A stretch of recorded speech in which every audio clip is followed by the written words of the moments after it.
બનાસ ડેરીની ચૂંટણીને પગલે ભાજપના દિગ્ગજો મેદાને આવ્યા છે। મહત્વના સમાચાર। પૂર્વ કેન્દ્રીય મંત્રીએ બનાસ ડેરીની ચૂંટણી માટે ફોર્મ ભર્યું। હરિભાઈ ચૌધરીએ બનાસ ડેરીની ચૂંટણી માટે ફોર્મ ભર્યું છે। પોતાના સમર્થકો સાથે કલેક્ટર કચેરીએ પહોંચીને ફોર્મ ભર્યું।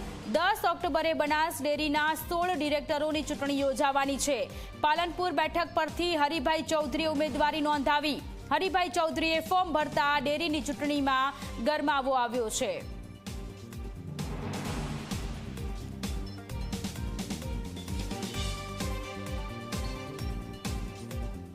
આજે બનાસ ડેરીની નિયામક મંડળની ચૂંટણીમાં પાલનપુર વિભાગમાંથી ડાયરેક્ટર તરીકે ચૂંટાવા માટે મેં મારું ફોર્મ રજૂ કર્યું છે। પાલનપુર તાલુકાના પશુપાલકો, સભાસદો એમના આશીર્વાદથી મેં આજે ફોર્મ ભર્યું છે। આમ પણ બનાસકાંઠાની જનતાએ સંસદ હોય, બનાસ બેંકમાં બિનહરીફ ડાયરેક્ટર તરીકે હોય, સંગઠન હોય, દરેક જગ્યાએ ભારતીય જનતા પાર્ટી અને બનાસકાંઠાના જનતાનો મારા ઉપર આશીર્વાદ રહ્યા છે।